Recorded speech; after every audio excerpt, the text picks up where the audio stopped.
안녕하세요, 큐저튜브입니다. 바이크를 사랑하는 큐저튜브 구독자분들께는 바이크란 존재는 지친 마음을 위로해주고 감성에 젖게 하는 가족같은 특별한 존재이죠. 그 중에서도 스피드 레이싱은 환상적인 사운드와 거침없는 코너링, 신기술과 뉴 모델, 새로운 엔진의 필링, 그리고 정열적인 라이더들의 멋진 질주를 한자리에서 체험할 수 있죠. 스피드 레이싱은 바이크를 더욱 즐겁게 만드는 또 한 가지의 요소입니다. 자동차 경주와 마찬가지로 모터사이클 경주도 시대의 변화 및 경제 성장과 함께 발전해 왔습니다. 오늘 여러분들과 함께 나눌 이야기는 그 중에서도 가장 대표적이고 대중적이라 할 수 있는 모토GP의 역사 이야기입니다. 여러분과 오토바이를 더욱 즐겁고 흥미롭게 이야기하는 큐즈튜브 구독 버튼으로 함께 만들어주세요.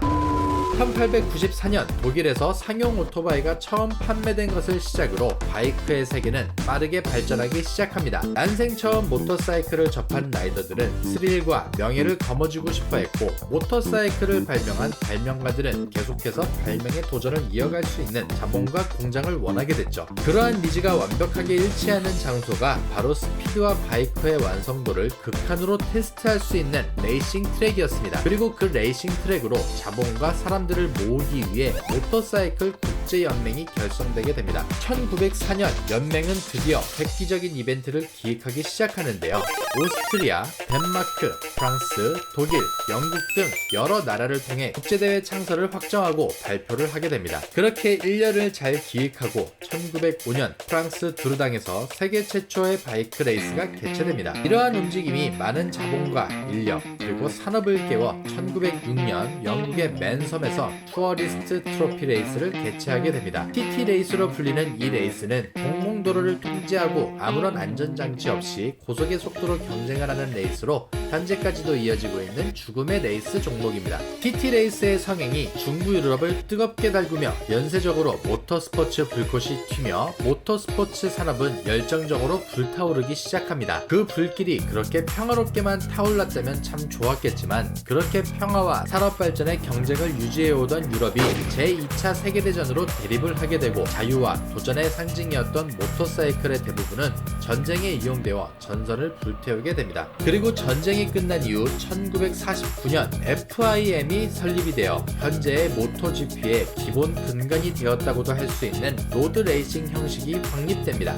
이는 F1 레이싱보다 1년 더 오래된 역사이며, 처음에는 FIM 로드 레이싱 세계선수권 그랑프리라고 불렸습니다. 초대 시즌의 우승은 영국 공군 랜캐스터 폭격기의 조종사 레슬리 그레이엄입니다. 영국제의 AGS를 몰고 초대 500cc 클래스 챔피언에 올랐고, 같은 영국인 라이더 프레디 프리즈가 영국산의 전설적인 클래식 오토바이 베로로셋으로 350 클래스의 챔피언이 되었습니다. WGP 모터사이클 레이스의 피날레는 언제나 500cc 클래스였고, 1950년에서 1975년 사이는 FIM의 계획대로 유럽의 바이크들이 날개를 달았습니다. 그 중에서도 이탈리아산 모터사이클이 우승을 휩쓸며 그들만의 축제에 흥을 돋구는 주체로 떠올랐죠. 이탈리아의 바이크는 당시 500cc 클래스에서 26년 동안 총 24회의 우승 역사를 자랑하고, 예술품이라 불려도 손색 없는 MB 어구스타와 당시 라디오, 무선통신 장비, 카메라를 제조하며 바이크까지 함께 제조하던 두카티가 대표적입니다. 레이싱에서 두각을 나타낸 MB 어구스타는 당시 유럽에서 폭발적인 인기를 차지하게 되고, 일요일엔 경주를 하고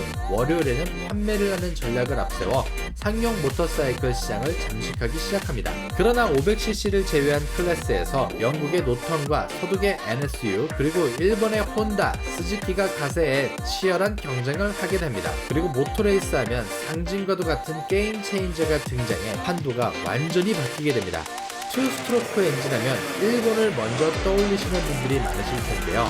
하지만 괴물 같은 마력과 속도를 자랑하는 이 투스트로크 엔진은 동독의 NZ에서 처음 생산되었습니다. 동독의 슈퍼스타 에른스트 데그너가 개발한 이 200마력의 고성능 엔진은 불안하고 억압된 사회주의 국가였던 동독의 특성상 서독으로 망명을 결정한 데그너의 손에 붙들려 세상 밖으로 나오게 됩니다. 그리고 자본주의 체제로 뛰어든 이 엔진은 막강한 자본으로 레이스를 운영해온 메이커인 일본의 스즈키로 흘러가게 됩니다. 그리고 혼다와 야마하 또한 기술 혁신과 자본을 레이싱에 열정적으로 쏟아붓기 시작하죠. 이탈리아를 비롯한 유럽의 메이커들이 독식하던 세계대회 우승 타이틀이 아시아의 작은 나라에 불과했던 일본에 하나둘 빼앗기기 시작하였고, 자신들의 우월함과 기술력을 자랑하려던 유럽의 바이크 협회는 이에 위협을 느끼기 시작합니다. 1966년 결국 WGP에서 가장 최고의 경지에 다른 클래스라 불리웠던 500cc 클래스에서 혼다가 일본 제조업체 중 최초로 우승을 하게 됩니다. 그리고 야마하와 스즈키 등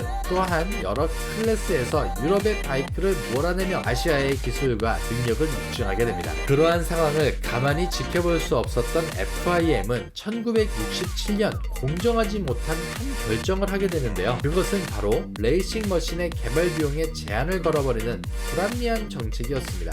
이로써 바이크의 개발과 새로운 엔진의 도입을 멈추고 유럽의 바이크가 다시 비상하게 될 거라는 예측을 한 것이었죠. 이 결정에 반발한 챔프머신 혼다는 FIM의 주간 레이스에 더 이상 참가하지 않겠다고 보이콧을 하게 되고, 그 결과 MV 어구스타가 다시 500cc 클래스에서 우승을 하게 됩니다. 그러나 FIM의 이러한 결정은 제조사뿐만 아니라 팬들에게도 엄청난 원망과 야유를 받게 됩니다. 일본의 제조업체들은 이러한 페널티를 안고도 협심하여 투스트로크에서 독보적인 기술을 확장해 나아가 결국 125cc와 250cc 클래스의 모든 클래스에서 우승을 휩쓸기 시작합니다. 그리고 1975년 전설적인 레이서 중에 한 명인 지아코모 아고스티니가 500cc 클래스 레이스에서 야마하의 바이크로 자신의 커리어의 마지막 우승 타이틀을 차지하게 됩니다.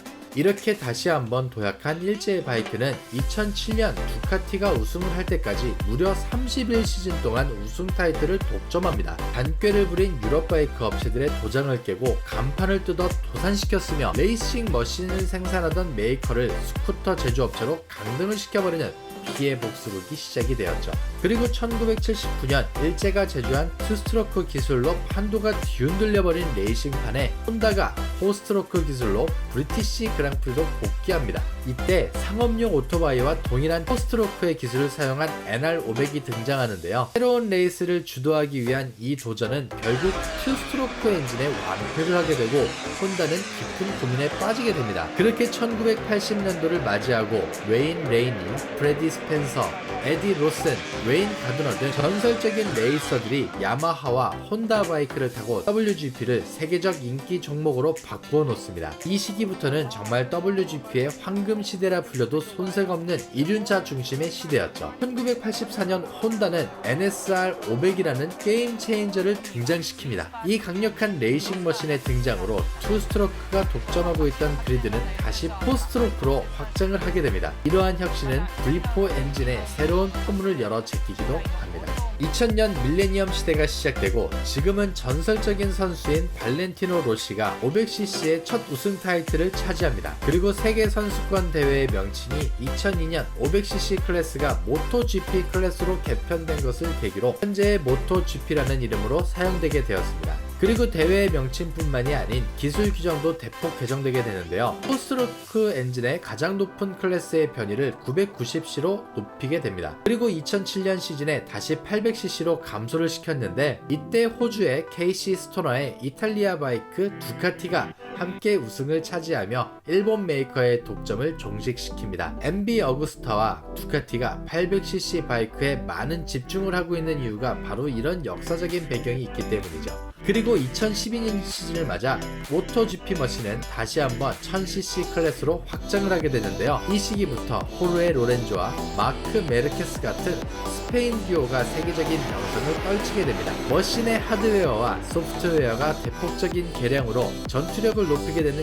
기술 혁신을 일으킨 모토GP, 그리고 각종 바이크 메이커의 이야기 앞으로도 꾸준히 제작하도록 하겠습니다. 오늘 준비한 모토GP의 역사에 관한 이야기는 여기까지입니다. 퓨제튜브는 앞으로도 오토바이가 더욱 즐거워지는 많은 이야기를 나누도록 하겠습니다. 시청해주셔서 감사합니다.